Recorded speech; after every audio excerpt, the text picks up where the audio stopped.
live music night. I tried coming outside to kind of get away from it, but then because I'm out here, they turn the speaker on. So that's the music that's going in and out. So I'm going to talk to you guys this week about epilepsy. Personally, I've had epilepsy for most of my life. I'm 24. I've had it since I was 2 years old. When I wake up, I know if it's going to be a good day or if it's going to be a bad day. The minute it happens, the minute something happens, I automatically can just feel it and be like, something in my body is not right.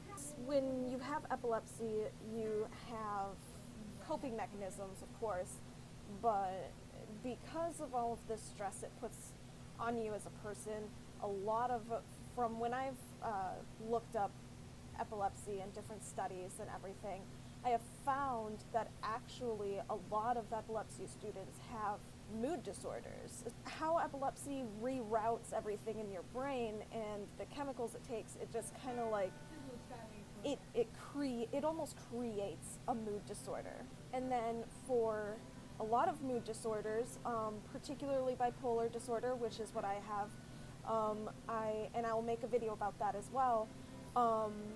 You have a sub-disorder. That's what I call it anyway. It's a coping mechanism for your mood disorder.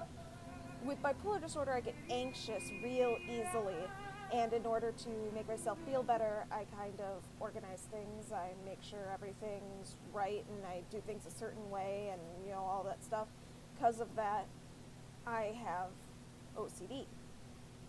But it's more of a sub from my bipolar disorder. Everything leads into each other, and it's actually really difficult kind of life. But there's one thing that I do want to say is that it's particularly harmful when you say to somebody, I don't understand how you deal with that. I'd never be able to deal with that kind of thing. And personally, it hurts me just because it's like, I've never known anything different. Like, I'm sorry, I can't imagine a life without it. I don't know what it would be like to not have seizures, to not go every 6 months to get my blood drawn, to not have to take EEGs every couple of years or whenever I switch doctors, to not have to have prescription migraine medication for those days that you just really it's not a seizure, but it's painful. I don't know what it's like to not have to take medicine in the morning and at night, and if I don't, my veins feel like they're shaking. I don't know what not having that feels like. I don't understand how some things can be painful to other people when they've never been painful to me, for the sheer fact that I have a very high pain tolerance due to my epilepsy, due to all of the tests and things that I have to do. A lot of people think of tests as neurological tests, as MRIs and EEGs and all of that, but there's also a lot of drawing blood, a lot of poking and prodding and trying to figure everything out. A lot of IVs, a lot of painful medications that come through your IV.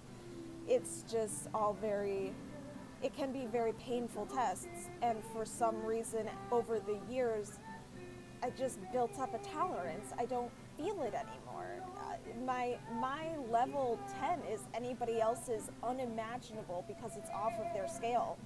And I just don't see it. Like I've been shown just a couple years ago, I was shown the scale, and they said, which one of these faces do you feel like? And I said, I feel like that one. And yet it was number 9, because I always save number 10, but it was at 9, and I was in perfectly bright light playing Monopoly. It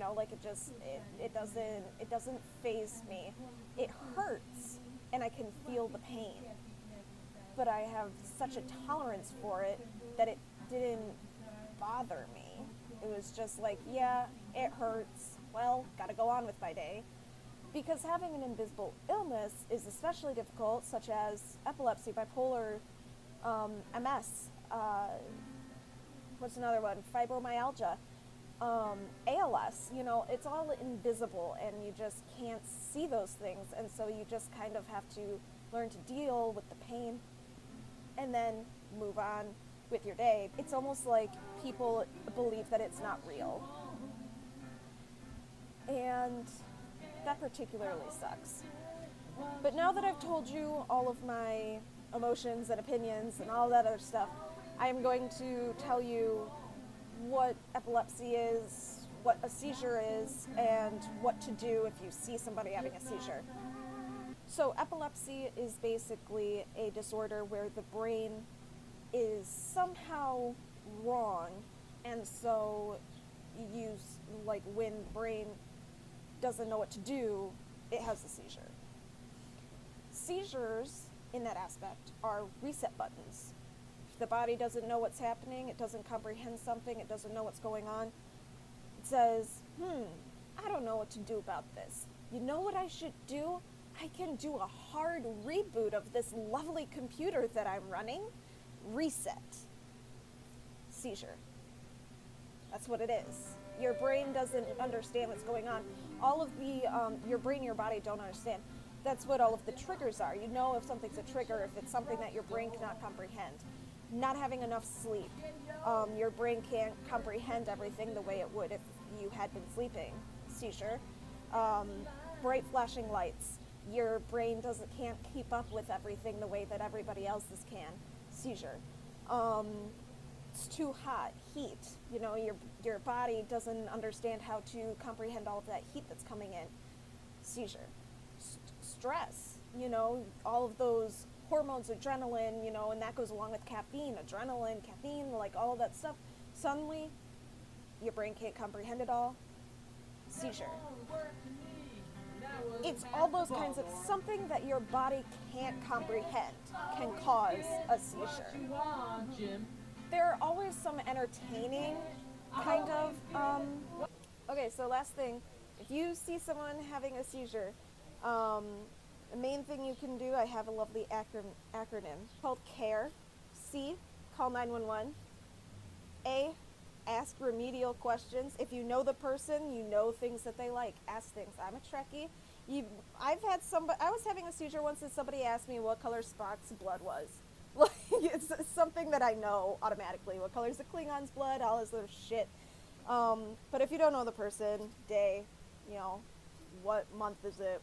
Who's the president? R, which is recovery position, side, hands away from head, and just make sure that the person doesn't, hurt themselves. Do not put anything in their mouth. They will bite you, and it will not be their fault. E is emergency contacts. Most people with seizures have a bracelet or on their phone or something, ICE. Look at their phone and find ICE and call their emergency contacts. So that's all of my lovely warning topic video-ness about epilepsy. I'll be gone for the next 2 weeks, but in honor of Michigania, I will be creating a topic video on unicorns, and you'll understand that in the next week. Bye, everybody.